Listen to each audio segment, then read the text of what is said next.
Hi, my name is István. I'm a graphic designer and I usually draw in 2D, but just recently I got an Oculus Quest VR headset and I really love it, and there is an application called SculptrVR, which is a VR sculpting tool, drawing tool that you can use to draw 3D with your hands in the air. It's amazing. I see a lot of people using it and I don't think they use the full potential of the program. I don't say I do, but I really like the layers, I really like the sculpting tools, the painting tools. There are a lot of things you can do with it. So this short video is kind of like a tutorial, but it's mostly showing you my method of drawing in SculptrVR. I hope you will enjoy it. Let's start. I will draw a cute warrior frog. So I start with the cube with the stretchable box, and then I smooth the edges with the smoothing tool, and then with the bulge tool I am giving some bulge. I blow up the bottom of the square. Now with the stabilized sphere I draw the legs and the arms later on. This tool is great for creating straight lines or nice curves without any shakiness. Now I just use the sphere tool to create the eyes. Blum blum. Yes, that's it. Simple shape. It's a cartoon frog. Now I added a layer.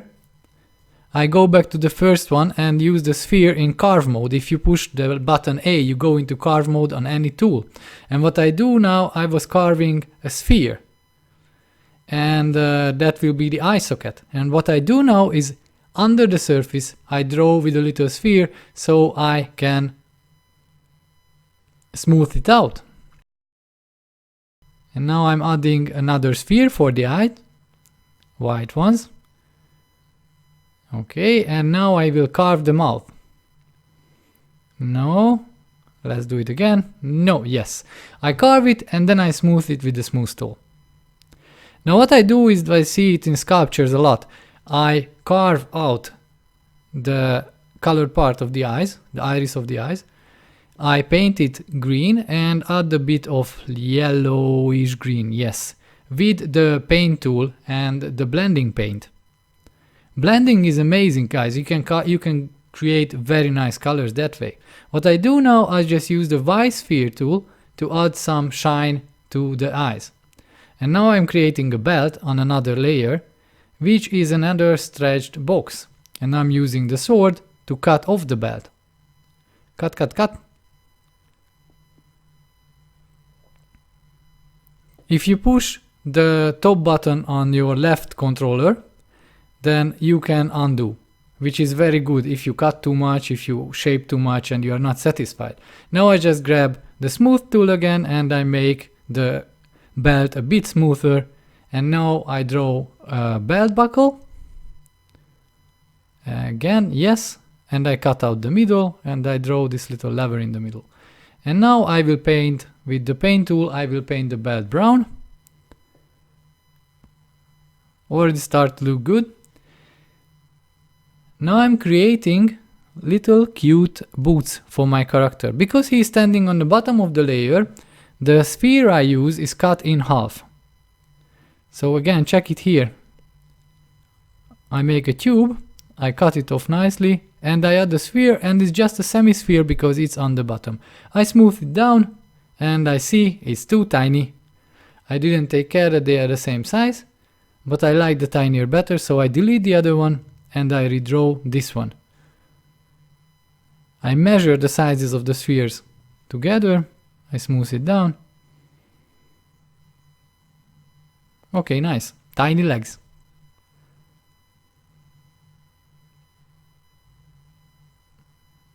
I add yet another layer and I turn on symmetry. This will be a giant sword. So I carve also to make it pointy.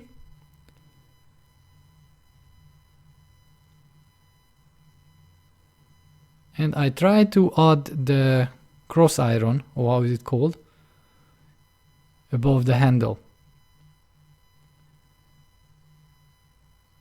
And this will be the handle. But actually, I have a better idea. So I just do my little sword, I paint it.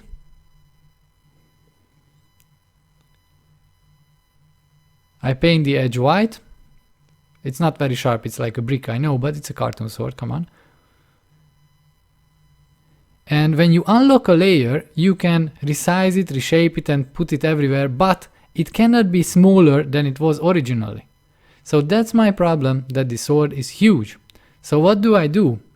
I use the clone tool, copy this sword, delete the sword because it's in the clone tool, and I am cloning it there. By using the thumbstick, you can also make the clone tool bigger or smaller like you would do with any other tools. And that's it, I put it on the back. I lost the handle because that was on another layer, but now I'm adding the handle by adding a simple tube and a sphere on the top. I paint them nicely, paint the whole sword. I have another idea for it later on, but we will see. I'm also unlocking the layer which is having the handle and repositioning it and coloring it. Now I lock it so the whole sword is as one. As you see, I use the layers a lot, and this is what I don't see with other people. Use it, guys, because it's amazing. Now I'm just using the simple sphere tool to create another belt, a band over the shoulder, which is holding the sword in place. I know it's not super accurate, it's a cartoon character. Have fun. Okay, I'm thinking to add a little sphere here, like a, yeah, it's not needed, but I wanted to have like a button or something.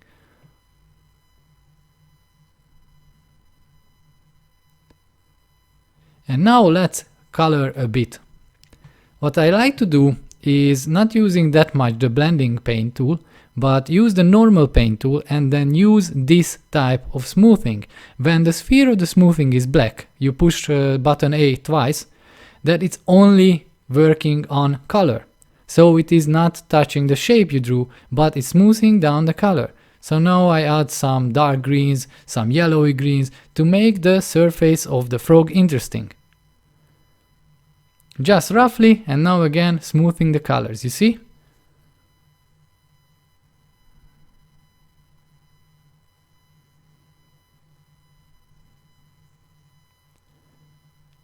Here the bottom and the back I make darker green, and again I will smooth it down. If you zoom in and just smooth the edge of a shape you painted on the surface, it will only smooth down the edge. If you smooth down with a big brush the whole shape you painted, then it will smooth the whole thing. And now I'm zooming in and I'm using a small brush to add some dots and freckles on the frog and some shadow around the eyes. This will make the eye like it has a shadow around it, like it is actually sitting in the eye socket. So this is the slow part, because I like to add little details on the surface of my character. And when I export my character this way in OBJ format, it still will have the paint and these little details. And as I said, I'm a 2D designer, so usually I'm illustrating in 2D. So you see, I am going around the little dots I created to make the edges a bit smoother, but not using like a big brush. Because if I use a big brush like I did now, the smoothing goes on the whole surface, not just on the edges.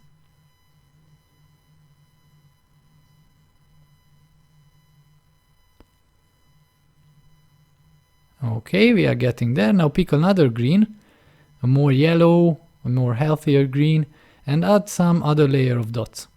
I will also smooth these ones, but a bit rougher, which will again smooth the previous dots, creating a layer on layer of dots on the surface to make the skin just more interesting. Because this is a cartoon character, I can really do whatever I want with it, because it doesn't have to be perfect. It's not like, you know, photorealistic character. I'm using the color picker tool to grab the same color and add some dots here and there on the eyes, on the back of the surface as well. Smooth it down with the black sphere. Done. Now I pick a brighter yellow and use that on the ankle, on the knees, just to make it that they are shiny, that they are a bit, you know, that the skin is a bit stretched there. And now I will use the same, some wear on the belt So I pick another color and I smooth it up. Not good, it's too red. Something orangey I need, brown orange thing. So I just go around a bit and then I smooth it up. Again, I go around, and then with the black sphere, with the smooth tool, I smooth the color only.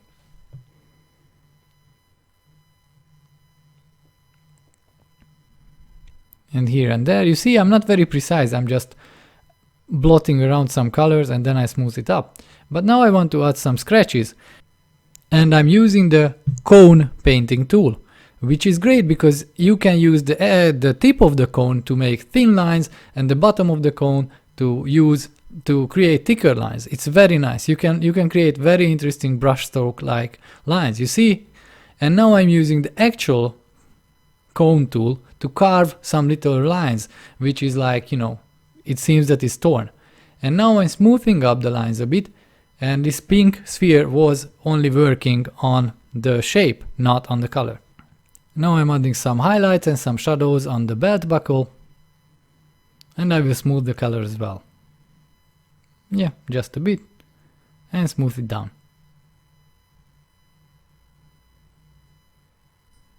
I save it, and I look what I created so far. Yeah, it's cute. Let's add some more stuff to make, I don't know, less cute, a bit more sinister.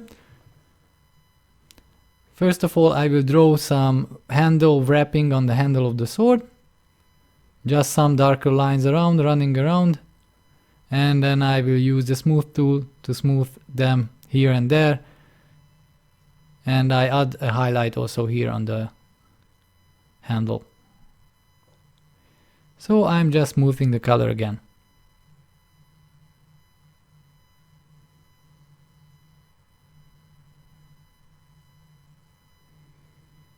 Okay, nice. I have an idea. Let's select the blade of the sword and paint it red. Because now from the front my little frog will be cute, and from the back he will be, yeah, he has a dark background as well. So I'm just actually drawing drops of blood all around, and on purpose I'm using this very bright red because I like it that it's such a huge contrast with the green of the frog. I'm using the gray of the blade to reshape a bit, to make the splatters a bit more nice. And just dots and splatters there and on the handle here and there. Nice. And here, with the sphere tool, not that, but here, just a few drop of blood. You cannot see it from the front, but you can see it from the back. So this is what I have. I'm quite satisfied with it. Just some where I pick the brown color from there and just add some wear on the top of the boots. Nice. And I need some not so evil eyebrows, so a very dark green line with the simple sphere tool. And now I want to give some place to stand on, so I draw a little island under the little guy. I smooth it up because it's half drawn, because it's on outside of the layer, and I smooth it up, and I now use the budge tool to deflate a bit under the leg. So this bent leg seems like just stepping, just hovering in the air, and the other is actually touching the surface. Now I'm using a lighter green. I smooth up the color again to have some, I don't know, mossy surface. And now I am using again a darker green to draw a rough shadow, which I will again smooth up. This video is 3 times faster than I drew, so about 40 minutes was to draw it. I hope you enjoyed and you learned something. If you want more, just ask me, and I might create a course about this later, because I usually teach online and I show people how to draw. I hope you enjoyed it, and I hope you buy Sculptor for VR because it's amazing. Really give it a try, and it's very cheap. And I'm not associated with the developer, I just love this tool. So my name is István Szép, and I really hope you like this little sculptor tutorial.